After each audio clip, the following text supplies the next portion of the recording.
Tai ką, sveiki visi, sveikinasi su jumis iš Dubajaus ir Dubajui važinėsiu su šitu žvėrim. Gavau visiškai naują Jeep Wranglerį, nuvažiavęs 460 km.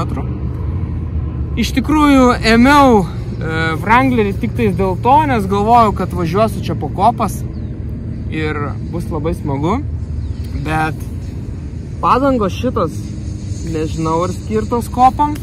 Sekantis dalykas, apie kurį visai nepagalvojau, kad reikia turėti su kažkuo išsileist orą, išsileist dar turėčiau su kuo, su raktu, su kažkuo, bet po to reikėtų ir jį prisipūst. Tai nežinau, kaip čia viskas būtų, jeigu aš atvažiuočiau su išleistais ratais ir kur aš čia rasčiau prisipūst. Čia tik tarp kitko noriu parodyti, kokie automobiliai karaliauja Dubajai. Tai jeigu kas nors matot kokį nors kitą automobilį, apart Nissan Patrol arba Toyota,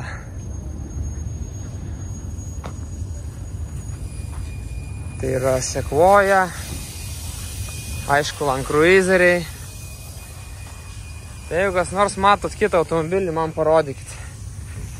Nes aš tai matau tik tais bičio iš Lietuvos Wranglerį čia. O ką, irgi gera tačkė visai, Tai va, žodžiu, daugiau čia automobilių nėra, apart Toyotų ir Nissan Patrulių. Tai jums turbūt klausimas iškyla gal, dėl ko aš čia esu ir kodėl būtent Dubajus. Tai labai lengvas atsakymas. Pasižiūrėkit, kaip čia viskas atrodo. Aš nežinau, ar čia įmanoma perteikti žodžiais. Jau kamera to nefilmuos normaliai. Bet čia yra nerealu. Čia yra nerealu. Ir mane šitie dalykai labai domina. Tai pirmiausiai, ką norėčiau padaryti, tai noriu prasivažiuoti su bagiu. Vieną kartą, gal 2 kartus, o gal net ir visus 3. Išsirinkau vieną kompaniją ir rytoj arba poryt pasižiūrėsiu šiandien, pabandysiu rezervacijas padaryti, nes iš tikrųjų yra baisus bizekas čia Dubajui šiuo metu. Va, kaip tik atvažiuoja hebrytė. Tai prasilekiu su bagiuku ir po to bandysiu jums parodyti Emiratus truputėlį kitų kampų. Emiratai yra ne tik tais Dubajus ir ne tik tais Abu Dabis. Čia yra nerealių vietų, nerealių kalnų ir visą tai pabandysiu jums parodyti. Bet kadangi yra jau ganėtinai vėlus vakaras, tai lekiu dabar į viešbutį ir nuo rytojaus startuojam. Tai susimatysim greit. Ką, planavau šiandien lėkti su bagiais nuo pat ryto į dykumą ir panašiai. Bet mano planai nuėjo kažkur ten labai giliai. Ir iš ryto sužinojau, kad mes važiuojame į gėlių parką. Tai kas galvoji vyksta, kai tu sužinai, kad tu važiuosi į gėlių parką? No, God! No, God, please, no! No! No! No! Bet iš tikrųjų, tai čia yra labai įspūdinga. Labai įspūdinga. Tikrai, jeigu būsi Dubajai, su šeimyna, su vaikais, atvažiuokit čia. Yra wow, tikrai.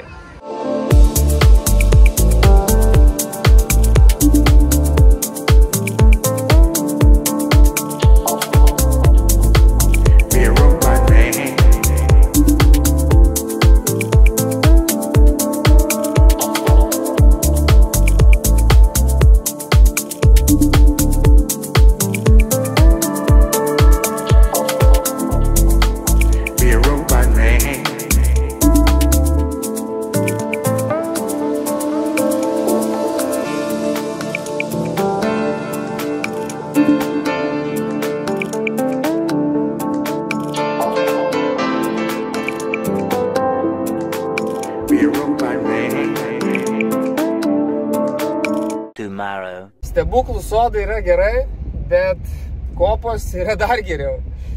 Tai šiandien važiuoju, prasinešiu pro visus, pasižiūrėsiu, pasiklausinėsiu. Šiaip įdomu, ką jie ten dirba, ką uždirba, kas stoguoja ir panašiai. Ir ką, lėkiu dabar iki shopping molo čia tokio. Nusipirksiu vieną GoProškės laikiklį, kad galėčiau pritvirtinti prie bagio lanko. Ir viskas. Ir tiesiu taikiniu lėksiu link dykumos. Tai pasistengsiu šiandien padaryti rimtų kadrų. Tai praėjau 7 parduotuvės ir sugebėjau Dubajui nerasti kameros laikiklio. Šito nesitikėjau. Kadangi šitas shopping molas yra nesąmoningo dydžio, tai pirmą kartą čia buvau prieš kelias dienas. Atvažiavau, pasistačiau mašiną ir išėjau. Pravaikščiau molą skersai išilgai, o po to, kur mašina? Mašinos nerandu. Tai pirmą kartą gyvenime susidūriau su tokia situacija ir išėjau į vieną parkingą, žiūriu skanuoti QR kodą. Nusiskanavau QR kodą, paspaudžiau naviguoti ir mane nuvedė prie pat mano mašinos. Parodė mano mašinos nuotrauką, kur stovi, mano numeris ir taip toliau. Bandausi smėlį truputėlį. Tikrai neturiu daug patirties važinėjant ant smėlio. Bet iš karto, ką pastebėjau, tai reikia leisti ratus. Kokią čia taktiką dabar paimti, kai tu neturi barometro, tai nežinau. Jaučiu leisiu, sakykime, kokių 10 sekundžių kiekvieną ratą, ar 15 sekundžių. Žiūrėsiu, kaip čia jos plojasi tos padangos, kaip čia sėda. Nes dabar tai čia viskas daužosi, ne, čia taip važiuoti neišeina. Žiūriu į kameros laiką. Ir bandom.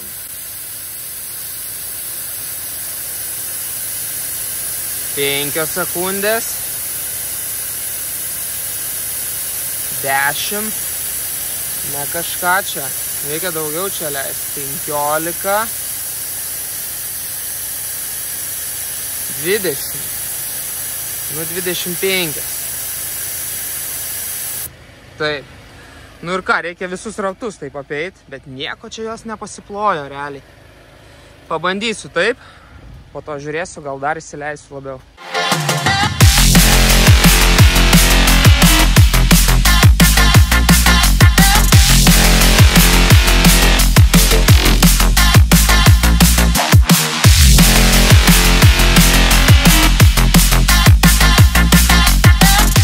Wow!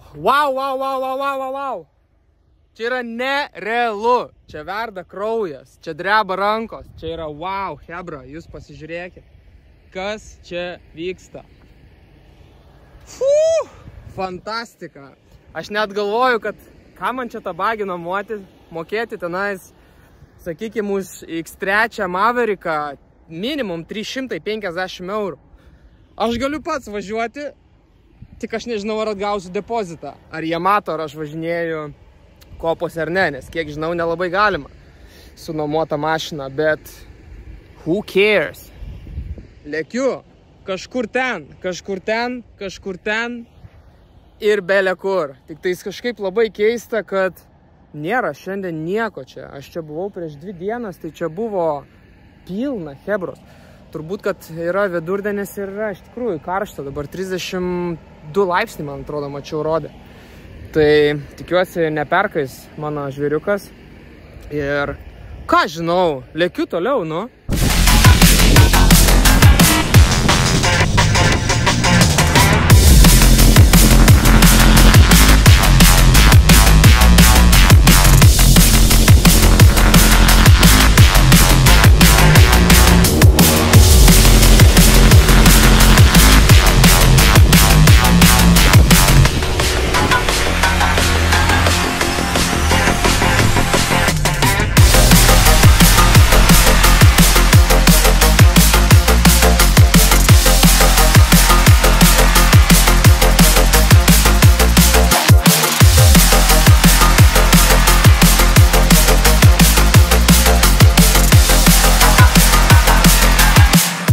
Tai dabar stoviu čia ant aukščiausios kopos. Šitoje apylinkėje, kiek matau.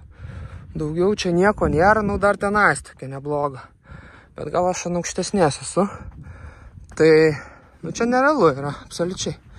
Kaip ir minėjau, čia žodžiais tikrai nenupasakosiu ir per video tai nepersiteikė, bet čia visur maliausi, daviausi.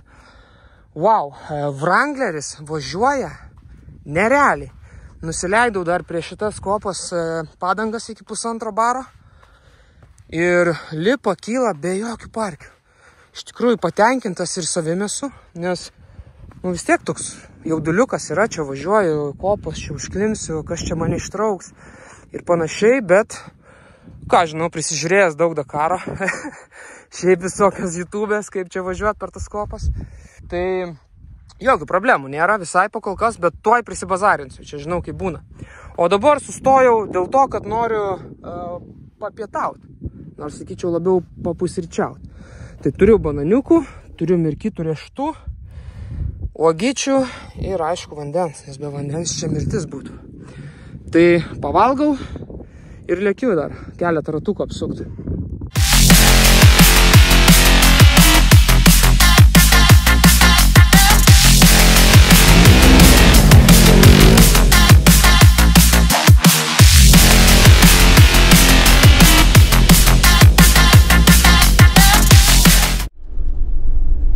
Aišku, tik išjungi kamerą ir pasidaro kažkas, ko tu nenorėtum, kad pasidarytų, bet taip suleidau galinę važiuoklę, kad atrodo, kad sprogo amortizatorius. Tai nežinau, reikia nuvažiuoti, pasižiūrėti, kas čia atsitiko. Bet jau labai šlykščiai. Važiuoju iš tų kopų, nes aš čia pagavęs azartą, tuoj susprogdinsiu tą Wranglerį ir bus baigta. Išbėgo niekas lygtais, bet jau garselis buvo. Tai atrodo, kad rėmas plyšo per pusę. Oi. Ne, iš tikrųjų tai reikia ramiau čia viską daryti, nes mašina ne mano. Ir po to gali labai brangiai čia viskas kainuoti. Plius jinai nauja yra visai, tai nebūtų labai malonu sulaužyti čia tą mašiną per vieną dieną. Dar liko daug dienų Dubajui, tai būtų gerai pasivažinėti.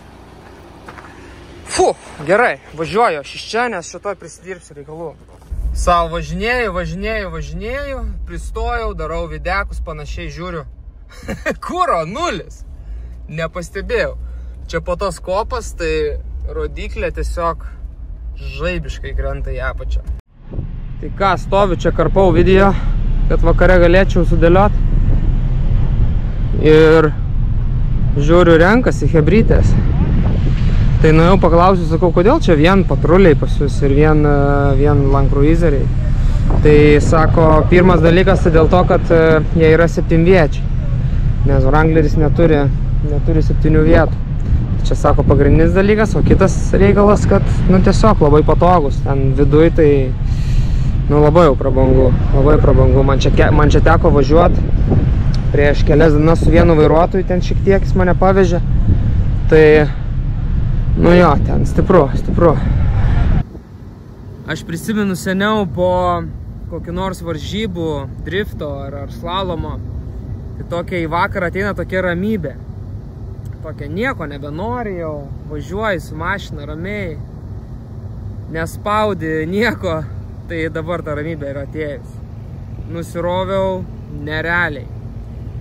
Džipelis atlaikė. Ką, jis turi atlaikyti, jisai tam skirtas. Bet vis tiek toks yra nejaukumas, kai pradedi tas kopas, važiuoji, galvoji, blemba, kaip čia užsėsiu, neužsėsiu. O, šalia pragazavo bagiukai. Tai toks yra truputį nejaukumas, bet vis drąsiau ir po to jau taip išdrąsėjai, kad, sakau, vienu momentu tai atrodo, kad perlūžo rėmas per pusę. Tai ką, brangu žiūrovė? Šiandien viskas iš smėlio dėžės. Iš tikrųjų kalbėjau ne per seniausiai čia su gidu vienu, tai sako, būk labai atsargus, nes sako, dabar prasideda pats bizekas, čia tuoj sakė, bus iš viso tiršta. Tai maunu aš iš čia, planavau šiandien pralėkti ir su bagiu, bet jeigu taip atvirai, tai tikrai nesitikėjau taip smagiai pasivažinėti su Wrangleriu. Nieko nebuvo iš vis, wow, ta prasme, nusiroviau nerealiai. Tai manau, kad su bagiuku prasilėksiu, kaip atvažiuoja šeimyna. Pasiimsiu tėvą ir dėsim gazą konkrečiai. O toliau, kas laukia, tai labai noriu pakilti į viršų Emiratų, šalia Omano sienos, tenais į kalnus. Rytoj susitinku čia su vietiniu lietuviu. Jisai čia daro visokius irgi desert safarius ir panašiai, tai pasiklausiu dar vietų, kur čia būtų galima nuvažiuoti, įdomiai prasilėkti. Ir viskas. Tai ačiū, kad žiūrėjot, ačiū, kad laikinat, ačiū, kad sekat mane YouTube'ai. Ir ką, susitiksim tada kitose video. Čiau.